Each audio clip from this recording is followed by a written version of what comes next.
This recording is protected by copyright. No part may be reproduced without the prior permission of the University of South Australia.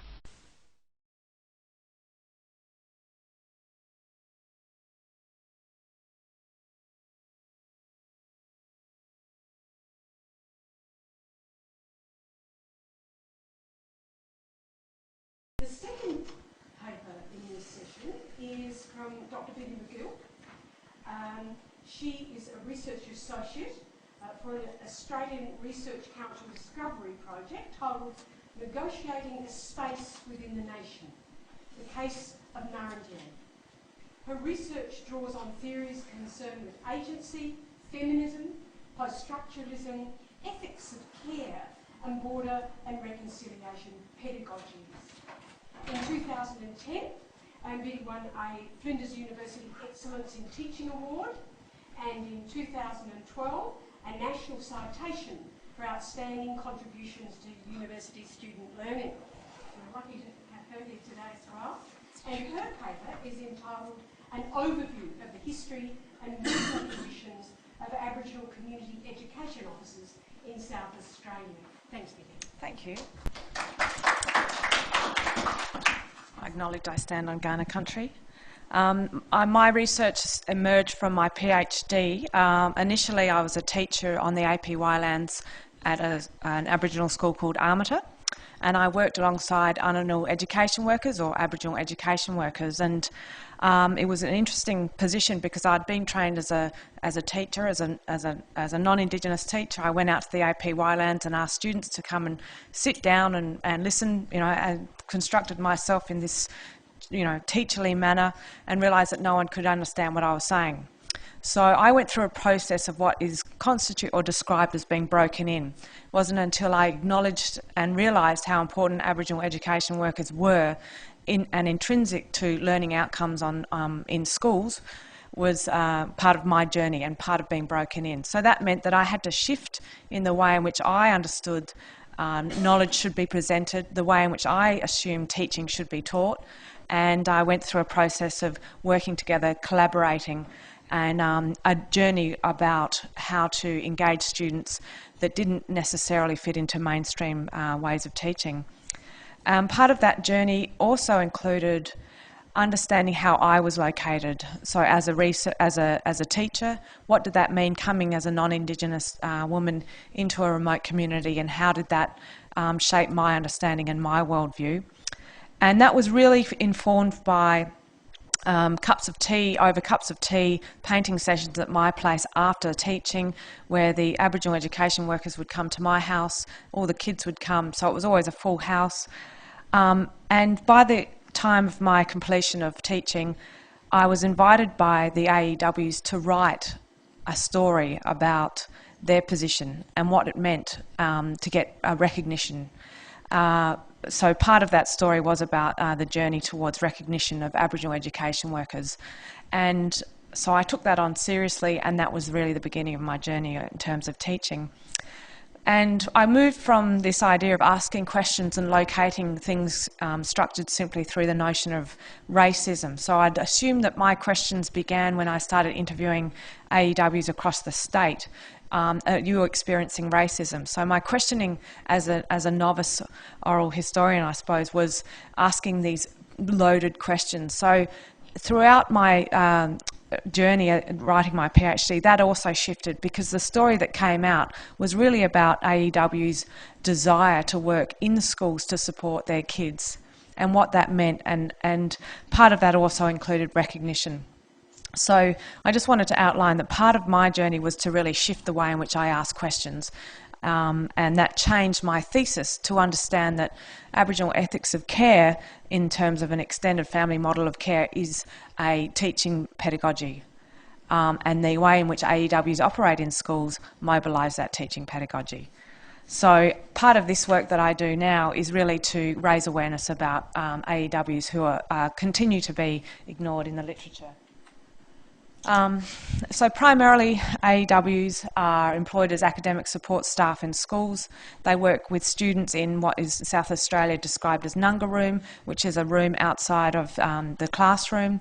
They are often called on to do extra work, unpaid work. They're often asked to do photocopying, and part of that is the problem with that is that there's this lack of recognition about the value that they bring in terms of their pedagogical practices inside the classroom. The history that I'm going to outline does cover, basically, I'm going to rip through it, but from the 1940s to the present day, or to 2008. The first AEW was called an annual teaching assistant in the 1940s. That was at Ernabella Mission School. They later, that was used interchangeably with the word teacher aides throughout the 1970s. By the 1980s, the nomenclature had changed again to Aboriginal education workers, and currently it's Aboriginal community education officers. The school-based AEW's role is diverse, and they are required to respond to the needs of the school, as well as having cultural obligations as to the parents, the extended family, and of course the child. So often what happens is their work, their emotional labour is unseen. So in order to engage students in schools, they have to do community work outside of school hours, or they're engaging students, picking up students, feeding students. They never stop working, and that emotional labour is often unseen. And often you'll get teachers saying, well, oh, they're not here, they're not at work. So there's this kind of discrimination that goes on with the stereotypes that are quite loaded. So basically, I interviewed a range of AEWs across the state, and an example, Sher Law states that an AEW's role is very complex because your role is to be a liaison person between home and school, and to gain the confidence of Aboriginal parents within your school community, to be able to come in and meet with teachers and meet with principals and discuss their child's education, and so you are that link.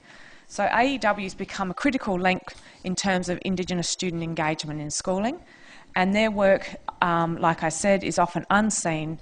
However, they are also a range of complex issues that arise when they're working with children who they're related to. So if, for an example, a AEW would say to their sister, your child's not attending school, then there's a conflict inside community. So their role often is then seen as police inside their own community, or they're seen in the school as not doing their work. So there's a high level of stress that goes with their role. As I was saying previously, to the first AEW was in the late 1930s, early 1940s. And throughout that period for over 40 years, AEWs really ran remote schools. That's never been recorded, that's never been observed. Today, still, AEWs still run those schools.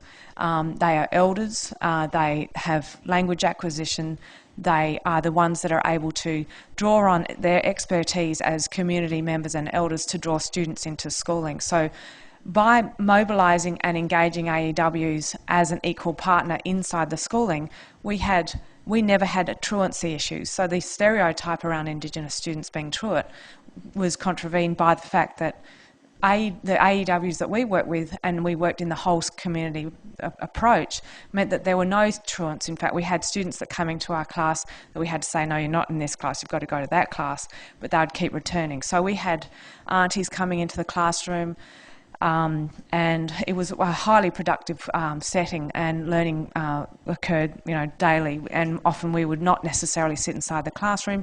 We'd go outside. We'd do a whole range of activities that shifted the boundaries of learning. This is a dreadful map. I apologise. Anyway, so the Pitjantjatjara Yankunytjatjara is a sort of Yankunytjatjara and Pitjantjatjara area. You can see Alice Springs up there, so you can get a bit of an idea how, as far as Central Desert goes, where I was located. And what you often, non-Indigenous teachers are often called, white clouds. They come in and they leave. and that's kind of how they're described in those remote communities. The same issues that were occurring then in the 1940s are still occurring today. And again, it has been AEWs the whole way through that have actually maintained educational practices out in remote communities with very little support. In fact, when I was at Armata, Anne and Georgiana and Wananjira, they were earning less than the dole, and so they were expected to work the same hours as me, and I was on triple the wage, as well as had my own house. So there were a range of discriminations that occurred just in terms of workplace discrimination. So throughout the 1960s, the working conditions and recognition of AEWs did not alter significantly. The 1960s signified shifts in federal government policy regarding Indigenous rights, and by 1967, in the House of Representatives, Kim Beazley Sr. questioned the suitability of the English-only policy mandated in remote Indigenous schools. During the same period, requests were made for the AEWs at Ernabella and Freegon to begin formal training. AEWs were not granted housing, income or training, yet the government subsidised the non-Aboriginal teachers' income to the extent of some $5,200 per annum in order to assist in the development of a bilingual program. Such discrimination in the workforce was resisted, and by 1965 Indigenous activism became publicly expressed through the Freedom Rides by Charles Perkins, and the Freedom Rides represented a call for legal and substantive equality in Australia for Indigenous people, as Sue's just outlined previously. Whilst there is no direct or official correlation to this claim to legal and substantive equality in Australia, the general public was becoming aware of workplace discrimination experienced by Indigenous employees across Australia. This led to the first Aboriginal preschool assistant to be appointed by the Kindergarten Union to Point Pierce Preschool in 1966. The role of Aboriginal preschool assistants was the same as that of the Unanul AEWs. After the 1967 Commonwealth referendum, the Labor Premier of South Australia, Don Dunstan, who was returned as Premier in 1970, lobbied the Whitlam Commonwealth government to fund AEWs through the Department of Aboriginal Affairs. Consequently, the funds to employ AEWs were channelled through the old Commonwealth Department of Aboriginal Affairs. In 1969, the State Department of DEX formally agreed that AEWs could assist in the education of Indigenous students in remote communities, despite the fact that they had already been doing so for 30 years. Bill Hignett from the Australian Education Union stated that a teacher called David Amory, who worked as a teacher at an Aboriginal community school on the APY lands, had unofficially contracted an AEW called Elsie Jackson in 1967. She was aged between 14 and 16 years old, and he paid for her salary out of his own wages. So given the influence of deficit theories in relation to Indigenous education, it is little wonder that references and economic support to Aboriginal teacher aides were virtually non-existent at that period in time. Like Indigenous students, AEWs were considered to be deficient by virtue of their cultural heritage, and prior to 1972 there was no collective agreement or arrangement to monitor Aboriginal teacher aides, conditions or employment, and they were considered as award-free ancillary staff. There was also no formal classification for a career structure for AEWs during this period. It was not until 1972 that AEWs were placed under the School Assistant Award, which had a classification structure and standard conditions. Their jobs were organised by the school in consultation with DEX, and their roles were subject to principal and staff requirements without any consideration for the role they were playing with the family and the community. So, as you can see by this transcript, Joe Ridley who had been working as an AEW for 22 years, said that things hadn't significantly changed. So I'll let you read through that. And the AEWs that were interviewed made significant points about this ongoing misrecognition or this absence of recognition of the work that they do. In the early 1970s, there were 73 AEWs in South Australia working in both secondary and primary schools. As a result of the new self-determination policy, DEX dispatched someone to the AP lands to select 3 Aboriginal school assistants for registration as teachers, and by 1977 AEWs were given regional responsibilities under the Aboriginal Home School Visitor Scheme. By 1978, there were 131 AEWs working in schools and 14 in preschools in South Australia. And the Aboriginal movement had developed links with the Australian Education Union and the South Australian Aboriginal Education Consultative Committee. So the politicisation of Aboriginal education in South Australia emerged from a consultative committee, which included prominent Indigenous members such as Paul Hughes, Peter Buckskin, Pat Buckskin, Lewis O'Brien, and a number of AEWs. The South Australian Aboriginal Education Consultative Committee was a powerful lobby group for Indigenous rights in education, and there was a particular focus on establishing rights through negotiations with DECs in relation to Aboriginal school assistance. And Pat Buckskin previously was also an AEW who has shaped Indigenous education in South Australia, particularly in relation to AEWs. By 1981, Aboriginal school assistants were renamed Aboriginal education workers, but their role and status did not change significantly. Nevertheless, this new title reflected a shift along the continuum regarding the working conditions of AEWs in schools. The South Australian Aboriginal Education Consultative Committee created a new job description for AEWs in conjunction with DECs and the Kindergarten Union. The ACC changed the name in an effort to create better working conditions, and as an AEW who had been working for 20 years states, they changed the names because we were like vacuum cleaners. We get to do home visits more and are given more responsibility handling decision making and helping parents and showing them how the education system works.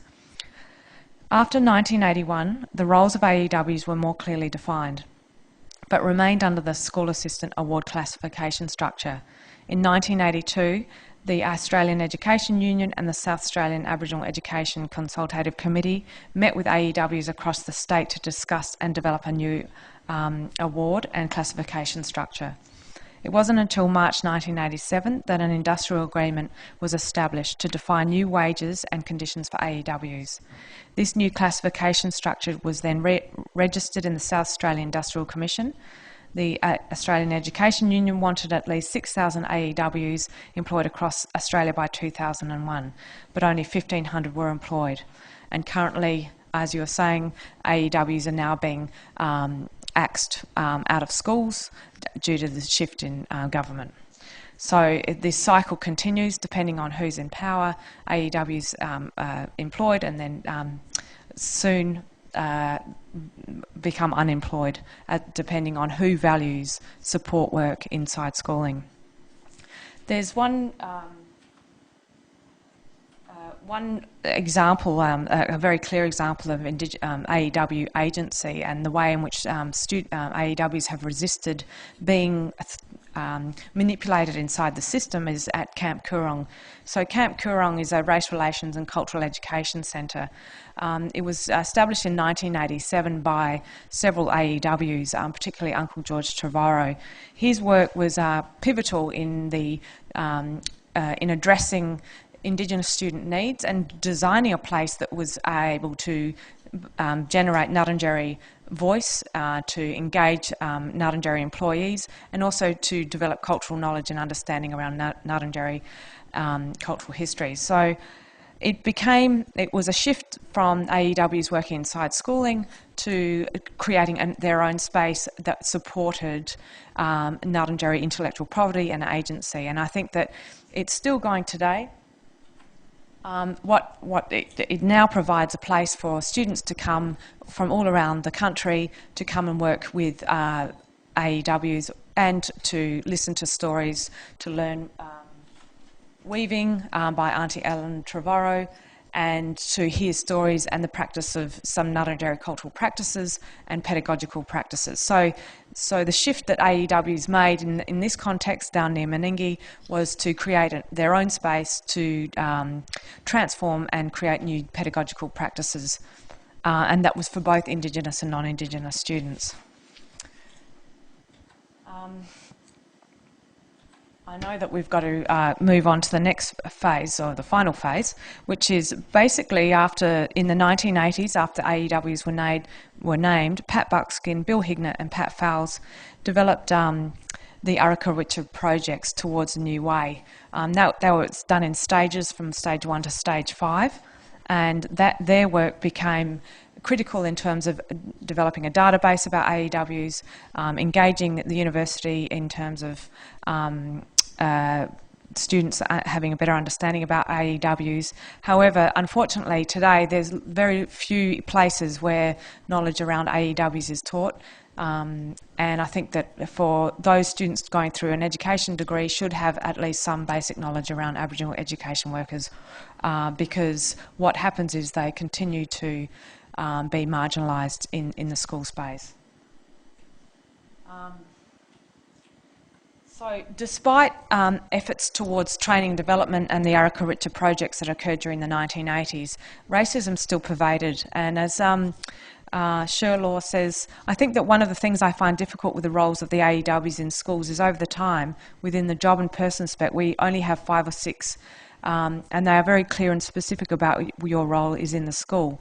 One of the things that I find difficult is that staff members in your sites, not just in the schools, they never really understand what your role is. And over the last 20 years, that hasn't changed at all. And I think that lack of knowledge informs the discriminatory practices, so AEWs continue to be marginalised. So this continual absence in the academic record in the institution itself around AEWs roles means that there's an ongoing discrimination despite the levels of training development AEWs continue to go through in order to successfully win positions. In 2008, AEW's names changed to Aboriginal Community Education Officers.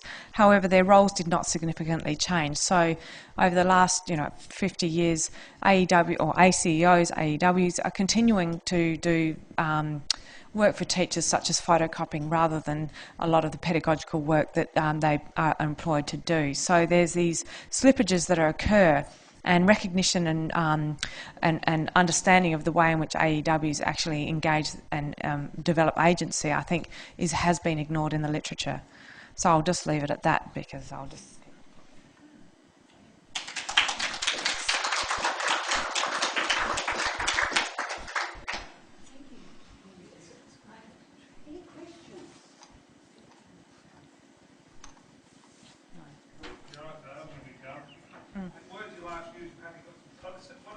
Pedagogical. It's the art and science of teaching. Pedagogy is the art and science of teaching. Mm-hmm. I have a question as to how do the wages and conditions of AEWs compare now to those of teachers? Have they improved at all, or is that it's still the same. It's still the same in terms of by comparison.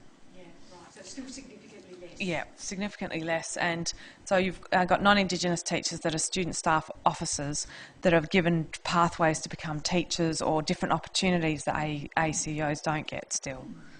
So there's still sort of a large amount of structural inequality occurring in relation to AEWs. Yeah. And the other follow-up question I have is that as part of your study, could you be looking at, or would you be looking at the sort of departmental views of AEWs and how they're seen now? Are they seen as just a pathway into real teaching? Yeah. Or is there an awareness of the wonderful, the important contribution that they make? Well, that's a really good question, because I did ask quite a few people who were employed AEWs, and they were considered as value added. So the ethics of care and the emotional labour were not valued as labour. And yet that becomes a critical component of pedagogical practice in terms of including Indigenous student engagement. So if you don't have that, you don't have reciprocity with Indigenous students or any student. So then that's definitely a systematic and structural issue around what is perceived as labour. And yeah. Yeah, that question, yes. Oh. Thank you for marking my thesis.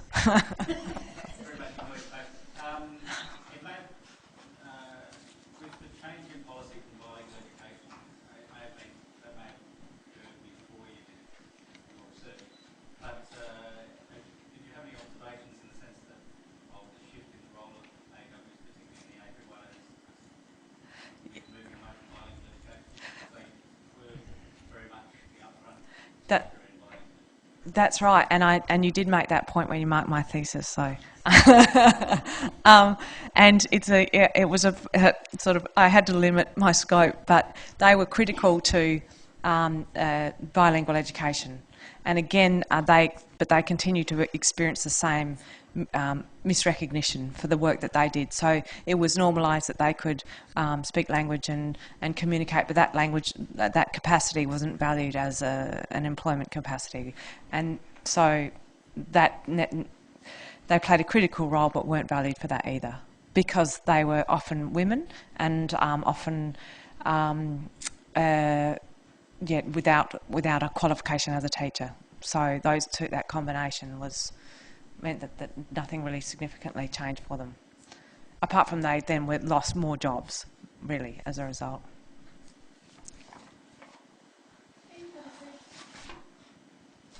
Just a comment, it astonishes me that someone's been working in an organisation for 22 years and still be at the same level.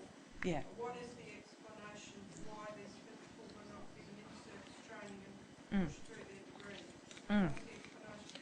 Well, again, there was no apparent reason the role was structured as a care role, so it was constituted as a care role rather than a pedagogical role.